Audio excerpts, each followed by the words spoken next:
पिछले एपिसोड में आपने सुना कि जानवी कायरा पर गोली चला देती है और गाड़ी में सुन रही नैना कुछ नहीं कर पाती है। अब आगे।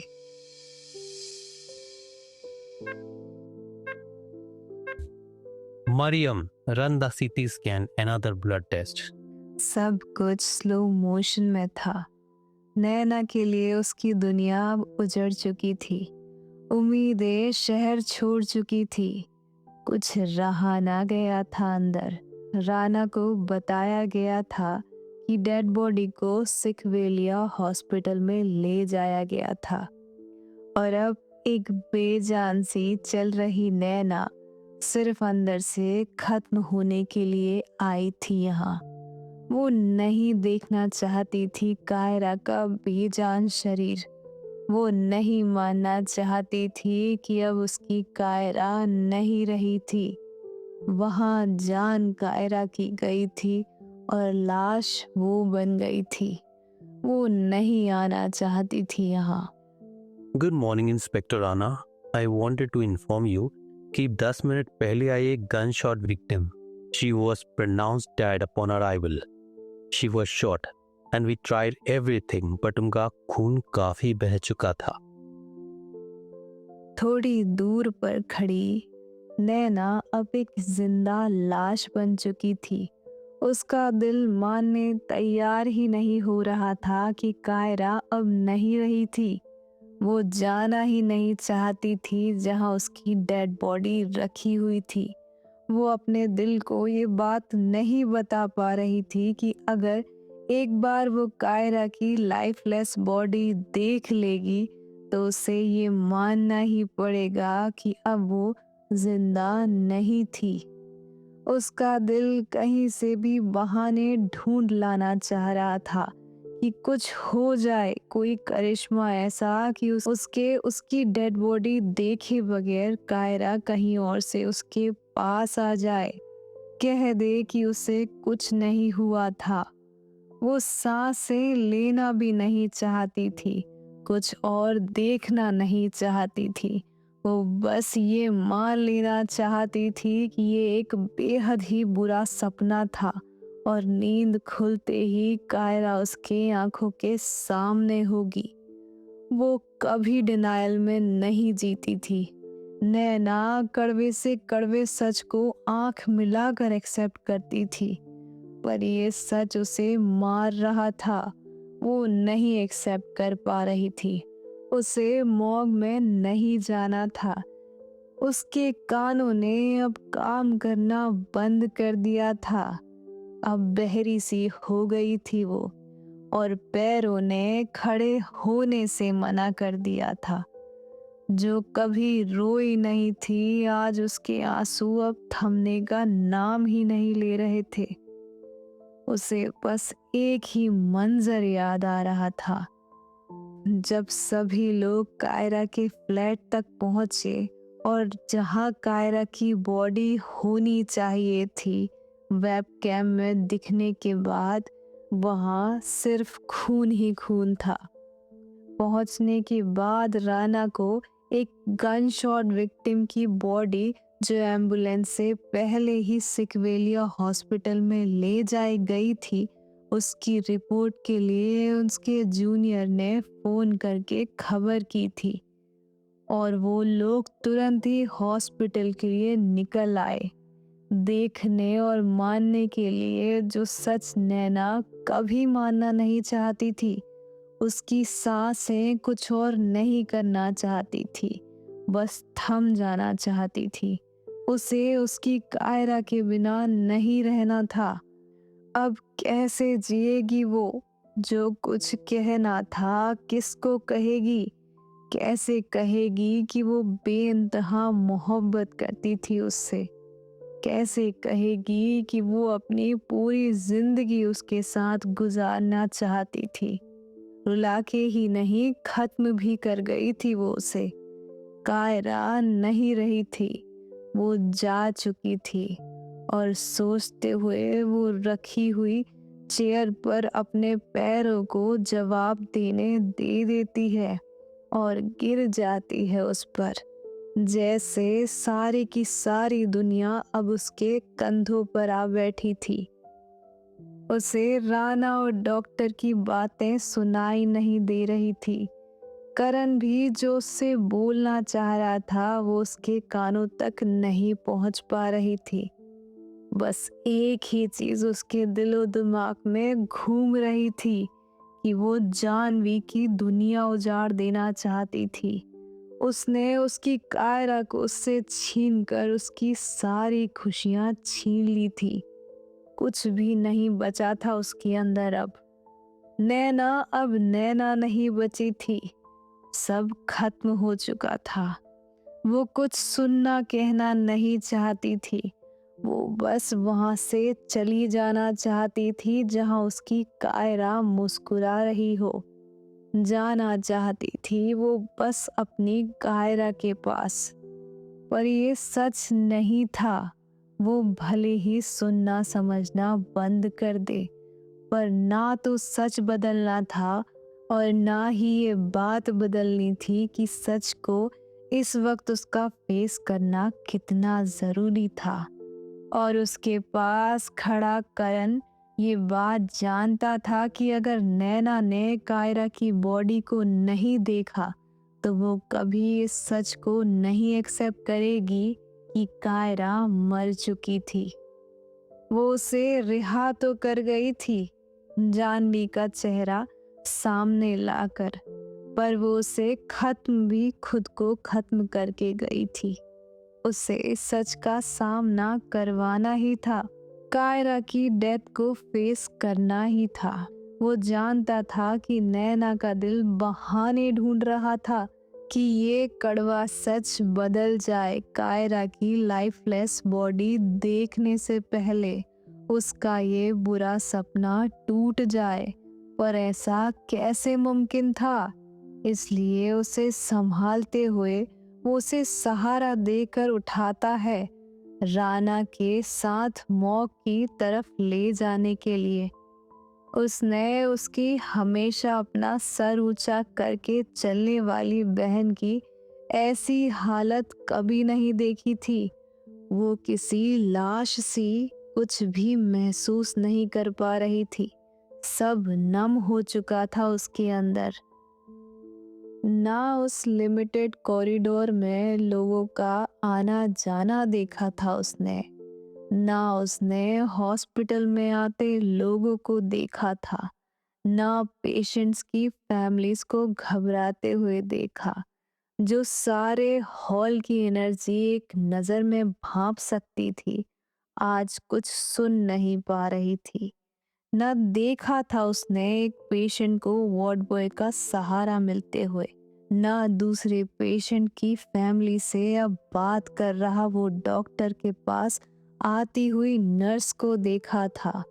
वो बस एक जिंदा लाश सी उठकर चलने लगी थी। Doctor, ward number 340, strangulation, she is stable now. और वो जा ही रही थी कि उसके कदमों को उसके दिमाग ने एक ही वर्ड पर रोक दिया, स्ट्रैंगुलेशन। वो तुरंत ही पीछे पलटकर उस डॉक्टर और नर्स को रोककर भरी हुई आवाज में पूछती है, what's the name of the patient? Excuse me? Doctor विश्वास शहर में नए थे और वो नैना और नैना की फैमिली को नहीं जानते थे। Strangulation, name of the patient? Kyra Shah. उसका दिल जानता था। वो नहीं मानना चाहता था कि कायरा उसके दिल को इस बेरहम सी दुनिया में अकेला छोड़ कर जाएगी। डॉक्टर के बिहाफ में उस नर्स से जवाब सुनते ही कुछ और भी डॉक्टर जो राना को बताने लगा था, उन्हें जाने बगैर ही नैना के कदम आसमान छू जाते हैं और वो वहां रुक नहीं पाती है और भागती हुई वो रूम नंबर 340 के सामने आकर रुक जाती है। धड़कनें सुनती भी है और पुकारती भी है।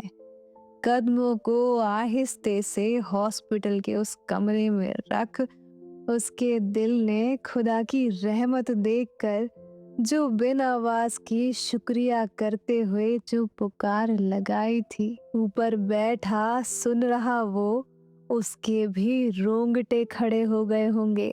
कुछ इस तरह का कर्जदार बन गया था वो दिल उसका। उस कमरे की एनर्जी ने उसकी जान में जान फूकी थी और अपनी कायरा को वहां ऑक्सीजन मास्क लगाए सोते देख उसके घुटनों ने जवाब दे दिया। वो जमीन पर ही बैठ गई। इतनी इंटेंसिटी एक इंसानी शरीर के बस में कहाँ कि खड़े खड़े झेल जाए। उसकी कायरा जिंदा थी, वो सांसें ले रही थी, वो जिंदा थी।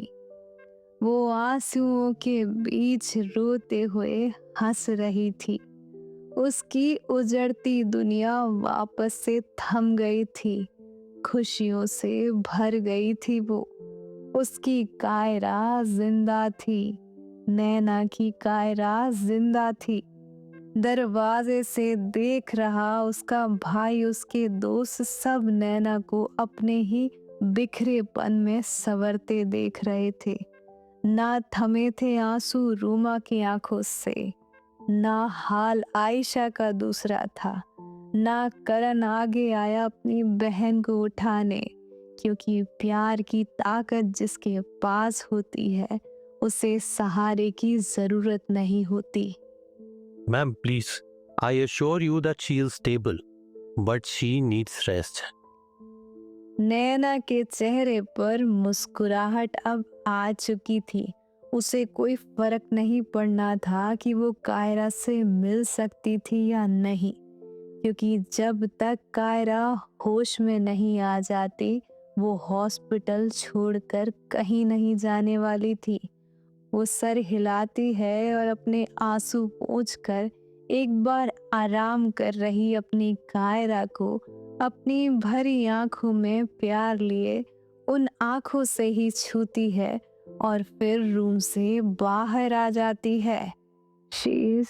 डॉक्टर उनके रिश्ते को तो नहीं जानता था, पर उस डॉक्टर ने नैना में चंद पलों में ही आसमान जमीन का फर्क देख लिया था और समझ गया था कि बेड पर रेस्ट कर रही लड़की सामने खड़ी नैना के लिए बेहद जरूरी थी। वो उसका अधूरा क्वेश्चन ही समझकर उसे आंसर देता है। We are closely monitoring her. जब उन्हें लेकर आया गया था तो उनकी नब्ज बहुत ही कम थी। डॉक्टर कौन लेके आया था उसे? राना नैना के पीछे नहीं दौड़ा था, बल्कि मॉर्ग में रखी डेड बॉडी को देखने गया था और दौड़ कर आते ही वो डॉक्टर से पूछता है जैसे उसने कुछ बहुत ही चौंका देने वाली चीज देख ली हो। उन्होंने कहा था कि वो उनके जिम के दोस्त है, तो उन्होंने ही उनकी फैमिली का कॉन्टेक्ट नंबर लिखवाया था, जिन्हें हमने कॉन्टेक्ट कर दिया है। राना, एक मिनट, लेट मी फिनिश। नैना जानती थी कि राना अपनी इन्वेस्टिगेशंस के क्वेश्चंस पूछना शुरू करने वाला था और सबसे इम्पोर्टेंट क्वेश्चन ये था कि अगर कायरा को गोली नहीं लगी थी तो फिर किसको लगी थी और कौन था वो इतना क्लोज उसके जिसके पास कायरा के रिलेटिव्स का नंबर था। पर उसके लिए अभी सिर्फ और सिर्फ कायरा इम्पोर्टेंट थी। वो उसकी इन्वेस्टिगेशन को बीच में ही रोकते हुए डॉक्टर से पूछती है, Was she shot or wounded? No, she is not shot. And about wounds? सवालों को साइड कर नैना सिर्फ एक राहत की सांस लेती है। अभी तक कुछ दिखा नहीं, क्योंकि आते ही उनके गले पर निशान देखकर हमने सबसे पहले उनका एयरवे सिक्योर किया था। But still we need to check कि कोई इंटरनल इंजरीज तो नहीं, इसलिए हम सीटी स्कैन और दूसरे ब्लड की रिपोर्ट्स आने तक का वेट कर रहे हैं। कैसी इंजरीज? रोमा पूछती है। We are checking if airway में स्वेलिंग या कोई नेक या ब्रेन में इंजरीज तो नहीं। ये सभी टेस्ट क्लियर कर देंगे कि ट्रॉमा का असर कितना हद तक उन पर हुआ है। However she needs rest, but I must add this, she was built different, extremely strong. कोई और उनकी जगह होता तो बचाया नहीं जा सकता था। उनका ब्लड प्रेशर इतना ज्यादा गिर चुका था। But that girl had made it. मुस्कुराती नैना को अब ज्यादा कुछ नहीं हिला सकता था, क्योंकि वो खूबसूरत सी, प्यारी सी, स्ट्रॉन्ग सी लड़की उसकी नजरों के सामने थी, और वहां से कोई ताकत नहीं थी कि उसकी कायरा को दोबारा उससे दूर कर सके। उसके अलावा कुछ भी होगा, नैना उसे आराम से हैंडल कर लेती। डॉक्टर, ये जिम वाला दोस्त था कौन? उन्होंने अपने बारे में कुछ रिवील नहीं किया। वो चेहरे पर एक सर्जिकल मास्क लगाए हुए थे, और पेशेंट की इतनी क्रिटिकल कंडीशन में किसी ने भी इस बात पर गौर नहीं किया, क्योंकि ऐसे मदद करने वाले बहुत से स्ट्रेंजर्स होते हैं जो लोगों की मदद करते हैं। And there's no such protocols कि हमें उनकी डिटेल्स लेनी है अनलेस कोई एक्सीडेंट या गन शॉट जैसा वायलेंट केस ना हो। बस उन्होंने यही कहा कि उन्हें कायरा उनके घर में बेहोश मिली थी और वो उन्हें लेकर डायरेक्ट आ गई। उनका हुलिया बता सकते हैं? हाँ, उन्होंने काले कपड़े पहने हुए थे, कुछ 6 फीट और हेल्दी जिम जाने वाले लग रहे थे। काफी अच्छे से मेंटेन किया था उन्होंने अपनी हेल्थ को। कितनी देर बाद वो गन शॉट विक्टिम आई थी कायरा के आने के बाद? करीब 10 मिनट बाद उन्हें एम्बुलेंस लेके आई थी। एक फोन नंबर से कॉल रजिस्टर किया गया था। आपके यहाँ रिकॉर्ड्स अवेलेबल होंगे ना? We will need that. Also we will need the autopsy reports ASAP. Doctor, ये एक हाई प्रोफाइल केस है। सुनकर डॉक्टर थोड़ा टेंस्ड हो जाता है। Gun shot marks of criminal cases हमेशा से ही हॉस्पिटल्स के लिए स्ट्रेसफुल रहते हैं, पर वो डॉक्टर समझकर फिर भी सर हिला देता है। जी, अवेलेबल होंगे। Doctor, room 256, his EKG showing ST segment elevation. एक नर्स आकर अर्जेंटली डॉक्टर को इन्फॉर्म करती है, और वो डॉक्टर प्लीज एक्सक्यूज मी बोलकर वहां से फौरन ही इमरजेंसी हैंडल करने के लिए चला जाता है। कौन है वो? यहाँ नैना ने वो सवाल ऐसे किया था जैसे वो जवाब जानती हो, और बाकी सब भी उस सवाल के जवाब को जानने का क्यूरियसली वेट करने लगते हैं, जिसे सुनाने से पहले राना एक सांस लेता है। जानवी। व्हाट? बेहद शॉकिंग और पजलिंग रिएक्शन था वो करण का। हाउ? वही तो समझ नहीं आ रहा है। बड़ा ही पेचीदा केस है ये।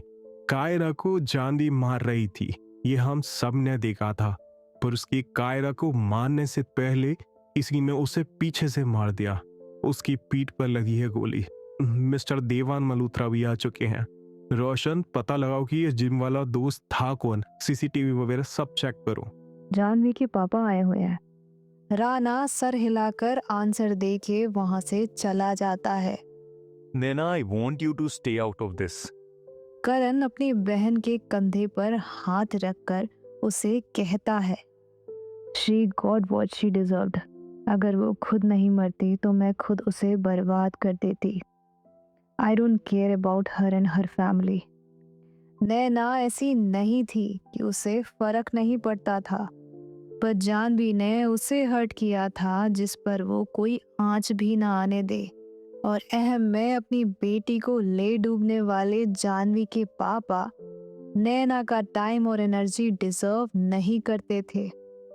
बिन माँ की जानवी कभी ऐसी ना होती अगर उसके पापा ऐसे ना होते। He can go screw himself. नैना को परमिशन मिल चुकी थी कि वो कायरा के रूम में ही स्टे कर सकती थी। अब जब सारी सिचुएशन करण और राना के सामने थी, तो उसका फोकस सिर्फ उसकी खूबसूरत सी जान कायरा के ऊपर था। उसकी आंखों के अलावा उसने अब तक अपने हाथों से उसे टच नहीं किया था, क्योंकि वो उसे डिस्टर्ब नहीं करना चाहती थी। काफी दिनों से कायरा थकी हुई सी लग रही थी। उसके अंदर जानवी के लिए कोई सिंपैथी नहीं थी। वो उसके लिए जान भी दे देती, कभी वो इतनी इम्पोर्टेंट दोस्त थी उसकी। पर जिस पल उसने कायरा के ऊपर वो बंदूक तानी, उसी पल उसके अंदर उसके लिए जहर घुल गया था।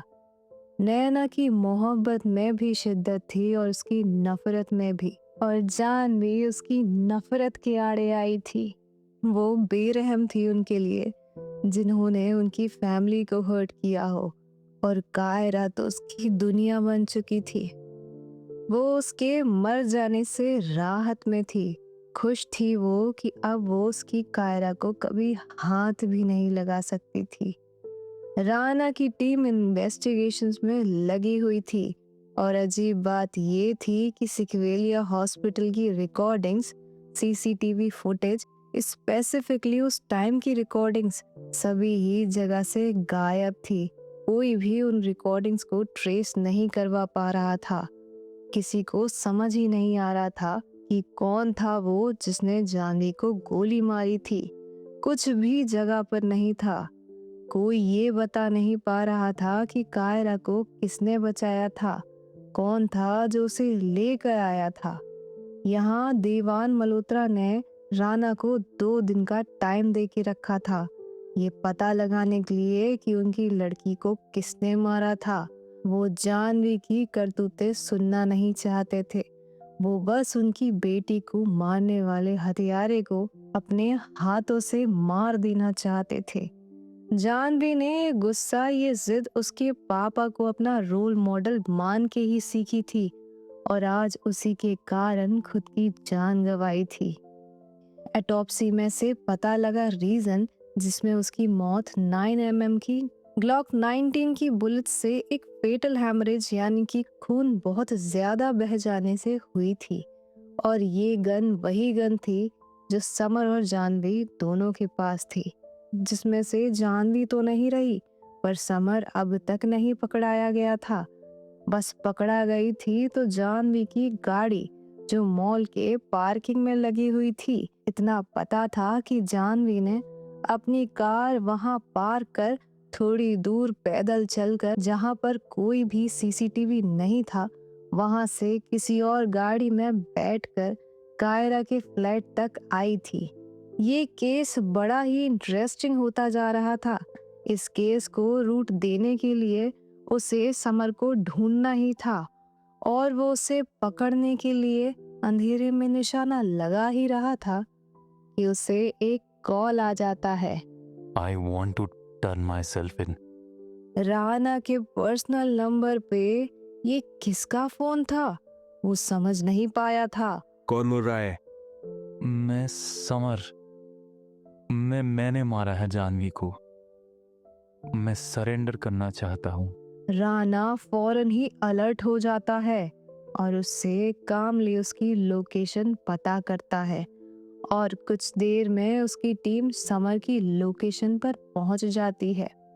उसके सरेंडर करने से एक बड़ा क्लूलेस केस खुद ही सुलझ गया था। उसने उन्हें बताया था कि जानवी ने कैसे प्लान किया था कि पार्टी के अगले दिन जानवी नैना के घर से निकलकर उसे कायरा के फ्लैट पर मिलती, जहां समर खुद उसके आने तक कायरा को जिंदा रखने वाला था। जानवी ने पार्टी की रात में कायरा को अपने फ्लैट के लिए निकलता देख ही समर को इन्फॉर्म कर दिया था। वो तो उसका पीछा कर रात में ही उसे खत्म कर देती, पर नैना के लिए वो उस रात नैना के घर में ही रुक गई थी, और उसने प्लान को अगले दिन शिफ्ट कर दिया। पर उन्हें पता नहीं था कि वो कायरा का एक ट्रैप था, जहां उसने अपने फ्रंट कमरे में वो वेबकैम दीवार के बीचों बीच लगी उस टेबल पर रखा कंप्यूटर के नीचे लगाया था, जहां से सब कुछ प्रॉपर दिख रहा था। वो नहीं जानता था कि कायरा के कमरे में वेबकैम भी होगा, और वो खुद को चारा बनाकर समर और जानवी का पर्दाफाश करने वाली थी। उसने बताया कि जब वो उसके फ्लैट पर उसे पकड़ने आया तो उसका दरवाजा पहले से ही खुला था, और वो चेयर पर बैठी अपना फोन चला रही थी। किसी और को कोई और मास्क पहना हुआ इतना बड़ा इंट्रूडर दिन दहाड़े अपने घर के अंदर आते देखकर चीख निकल जानी थी, पर उसे देखकर कायरा के चेहरे पर कोई डर नहीं था। वो कभी खुद से कायरा को मारना नहीं चाहता था, तब भी नहीं जब वो उसका गला दबा रहा था। वो बस प्लान के अकॉर्डिंग कायरा को इतना कमजोर करना चाह रहा था कि जब जानवी आए तो वो फाइट बैक ना कर सके। और यही हुआ। जानवी के आते टाइम कायरा बहुत ही वीक पड़ गई थी, पर जब उसे वेबकैम के बारे में पता चला तो वो डर कर कायरा के फ्लैट से भागने लगा और उसने जानवी की 7 सीटर गाड़ी जो वो लेकर आई थी उसी में ही बिन जानवी के वहां से भागने का डिसाइड कर लिया, क्योंकि जानवी के ऊपर खून सवार था और वो कुछ भी सुनने समझने के होश में नहीं थी। पर जब वो वहां से जा रहा था तो उसने ये भी सुन लिया था कि कायरा को मार के वो खुद को भी मारने वाली थी। और इससे उसे ये समझ आ गया था कि अगर वो कायरा और खुद को मार देती तो वो अकेला ही बहुत बुरी तरह फंस जाता। वो कभी कायरा को नहीं मारना चाहता था, वो बस उसे धमका रहा था। पर जानवी के सर पर खून सवार था और उसने कायरा को मारने की ठान ली थी। वो जानता था कि सबको उनका चेहरा दिख गया था और अगर कायरा मर गई तो उसे कोई नहीं बचा सकता था। इसलिए उसे रोकने के लिए जब उसने साइड में गोली चलाई तो जल्दबाजी में उसका पैर फिसल गया और वो गोली एक्सीडेंटली जाकर जानवी को लग गई। वो बस इतना चाहता था कि उस गोली की आवाज से जानवी होश में आ जाए, पर ऐसा नहीं हुआ और डर से उसने जानवी का फोन तुरंत ही काट दिया। उसे उसके बाद समझ नहीं आ रहा था कि वो क्या करे। जानवी का बहता खून देखकर उसका दिमाग चलना बंद हो गया था। वो जानता था कि अगर कायरा को कुछ भी हुआ तो नैना और उसकी फैमिली उसे नहीं छोड़ेगी।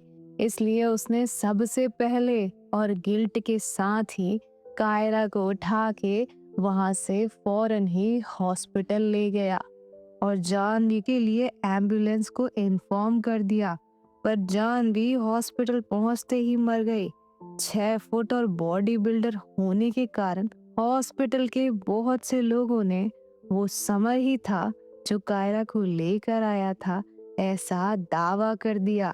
समर ने उसे बताया कि उसका गिल्ट उसे खाए जा रहा था, इसलिए वो अब भाग नहीं सकता था और सरेंडर कर अपनी सजा काट कर एक क्लीन जिंदगी जीना चाहता था। समर को सजा मिलती ही, पर खुद के इंटेंशंस और मोरल वैल्यूज को सही प्रूफ करवा देने के कारण और कायरा की जान बचा के खुद ही सरेंडर करने के कारण इन सब से उसकी सजा कम हो जाती और वो भाग भी कहाँ पाता। अब जो उसका चेहरा राणा ने देख लिया था वो उसे एक न एक दिन पकड़ ही लेता, इसलिए उसने पहले ही सरेंडर कर दिया। शाम होते हुए नैना कायरा के रिलेटिव उसके मामा से भी मिली। कायरा की हालत देखकर उनकी आंखों में गिल्ट था कि उन्होंने अपनी बहन से किया वादा निभाया नहीं, पर नैना को उसे इतने प्यार से देखते वो समझ गए थे कि उन दोनों का रिश्ता क्या था। और नैना कोई आम लड़की थी भी नहीं जो किसी के होश में आने के लिए इस तरह से इंतजार करे। वो कायरा की सच्चाई जानते थे। हाँ, उसकी मम्मा की तरह वो उसे एक्सेप्ट नहीं कर पाए थे, पर कायरा को इस हाल में देखकर और अपना वादा ना निभा पाने के बाद उनका कोई राइट नहीं था कि कायरा की चॉइसेस पे क्वेश्चन करें। वो एक गहरी सांस लेते हैं। उनमें और कायरा में कोई सिमिलैरिटीज नहीं थी, पर वो कायरा के बारे में बहुत कुछ जानते थे जो नैना को कभी कोई और नहीं बता सकता था, जिसे सुनने के बाद नैना का दिल दहलने वाला था। उन्होंने उसे बताया कि कैसे उसने अपने बचपन में डरावने लोगों की आंखों से डरना छोड़ दिया था, कैसे वो साइकोपैथ उसकी मम्मा का बॉयफ्रेंड उसे मारता था और उसे डराता था कि अगर उसने किसी को कुछ भी बताया तो वो उसकी माँ को मार डालेगा। ये सिलसिला बहुत समय तक चला। अजीब सा शैतान था वो आदमी। कभी इतना अच्छा बन जाता था कि कायरा को उन चोटों पर वहम होने लगता था कि वो उसने ही दिए थे या नहीं। कई दिनों तक संत बना रहता था वो, केयरिंग, लविंग और एक बहुत ही अंडरस्टैंडिंग आदमी। पर फिर किसी दिन अचानक उसके अंदर शैतान आ जाता था और वो उसके सब कुछ सही करने पर भी वो उसे, जो भी चीज उसके हाथ में आती थी, वो उससे उसे बहुत मारता था, जैसे वो उससे कोई अपने अंदर का बदला ले रहा हो। वो शैतान कभी उसके चेहरे पर नहीं वार करता था क्योंकि उसे पता था कि अगर चेहरे पर निशान आया तो लोगों को उस पर शक हो जाएगा। इसलिए वो बड़े ही दिमाग से उन जगह मारता था जहाँ चोटों के निशान किसी को ना दिखें। उस टाइम उसके फाइनेंशियल स्ट्रगल के दौर में उसकी मम्मा प्रोफेसर नहीं बल्कि एक साथ 2 जॉब करती थी और उन्हें बिल्कुल टाइम नहीं मिलता था कि अपनी बेटी की गिरती हालत को समझ पाए। वो जब भी थक हार कर घर आती थी उन्हें कायरा सोती ही मिलती थी, जहाँ उसका वो बेरहम बॉयफ्रेंड स्वीट, केयरिंग और सीधा सा आदमी बना उसके लिए डिनर का वेट करता था। और जितने भी संडे या छुट्टी उन्हें मिलती थी कायरा के साथ टाइम स्पेंड करने के लिए, उनका बॉयफ्रेंड उसके आस पास होता था, जिसके कारण इतनी सी कायरा ऐसे दिखाती थी जैसे सब कुछ उसकी जिंदगी में सही चल रहा था। कायरा समझ नहीं पाती थी कि अगले दिन उसके साथ क्या होना था।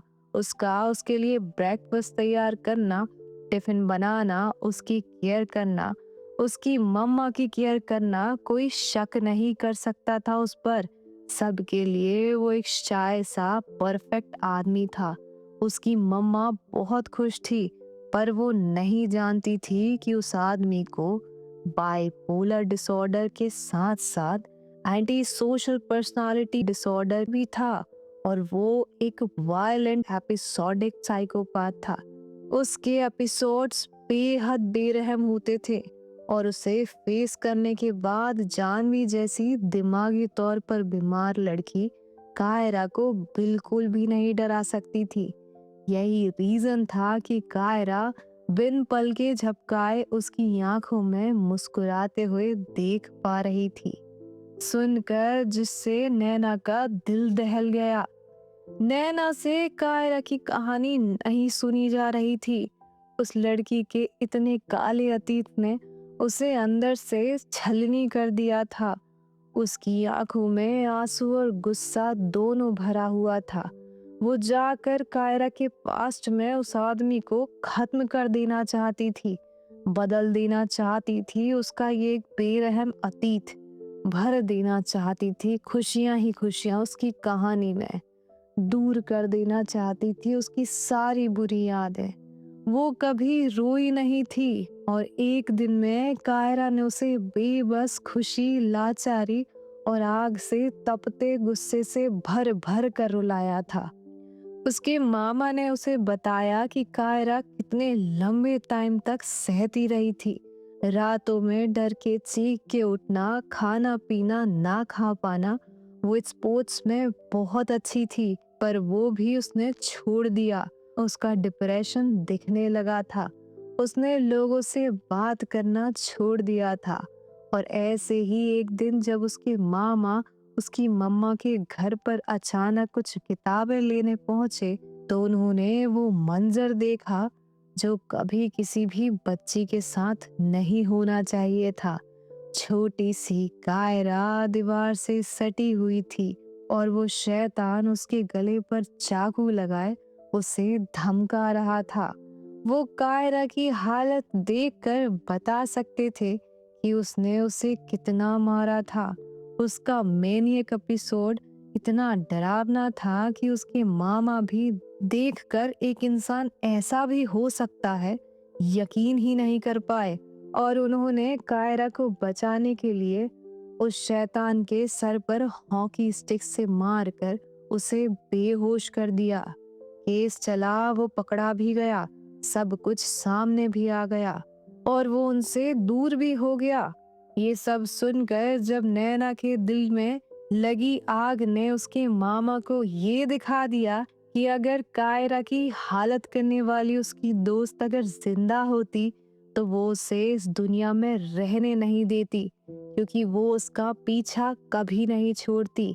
और यही जानकर उसके मामा ने उसके सामने वो राज खोल दिया जो आज तक कायरा की माँ का एक राज ही रहा था, कि उस शैतान की मौत का कारण कोई सिंपल रोड एक्सीडेंट नहीं बल्कि एक वेल एग्जीक्यूटेड प्लान था जो करने वाली खुद कायरा की माँ थी। वो आज खुल के नैना के सामने आ गया था, क्योंकि उसकी माँ जानती थी कि वो वापस आता ही। इस तरह के डेंजरस साइकोपैथ्स अपने विक्टिम्स को नहीं छोड़ते थे और कायरा उसका सबसे इजी टारगेट थी। और जॉब करती उसकी माँ कायरा को हमेशा प्रोटेक्ट नहीं कर सकती थी।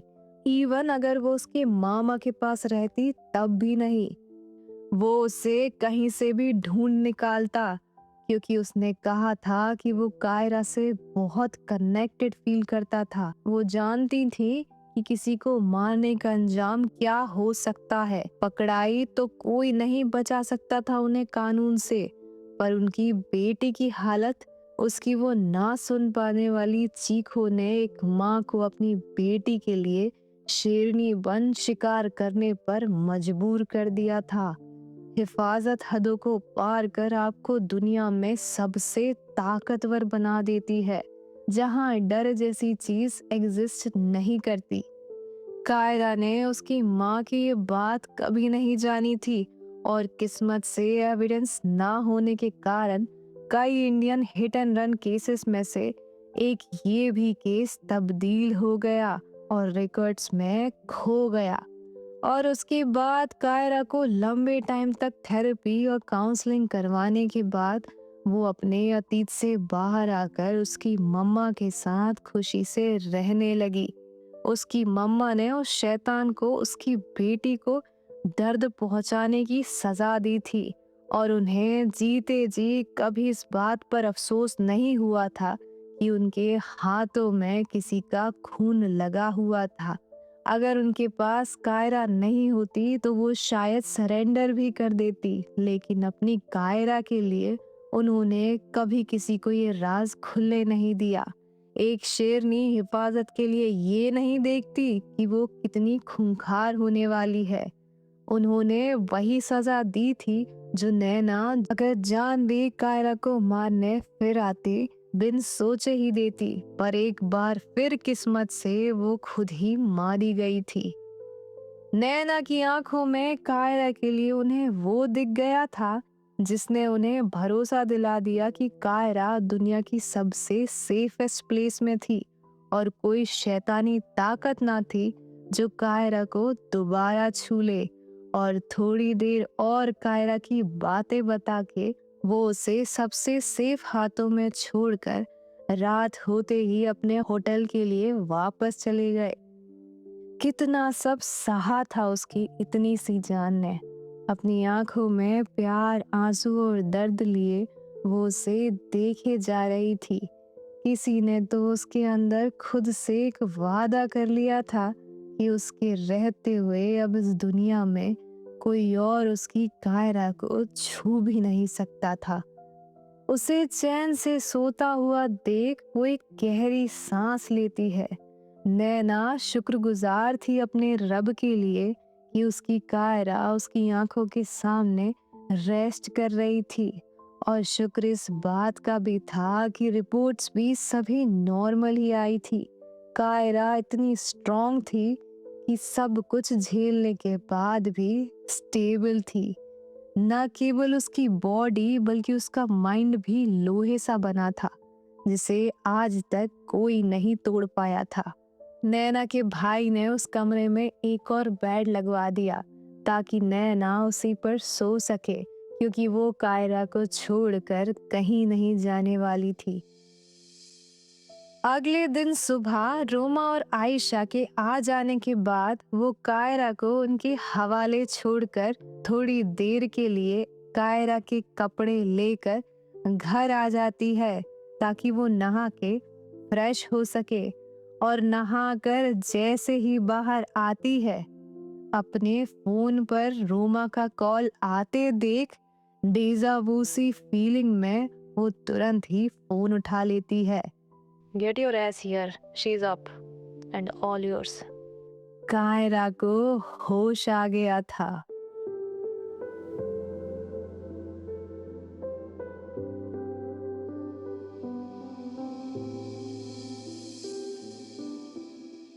क्या इतना सिंपल था जानवी का केस जो चंद घंटों में ही सुलझ गया था, या था कोई राज जो राज ही रह जाने वाला था? और अब जो कायरा को होश आ गया था, क्या समा होना था उन दोनों के बीच? जानने के लिए सुनते रहिए द हेड गर्ल।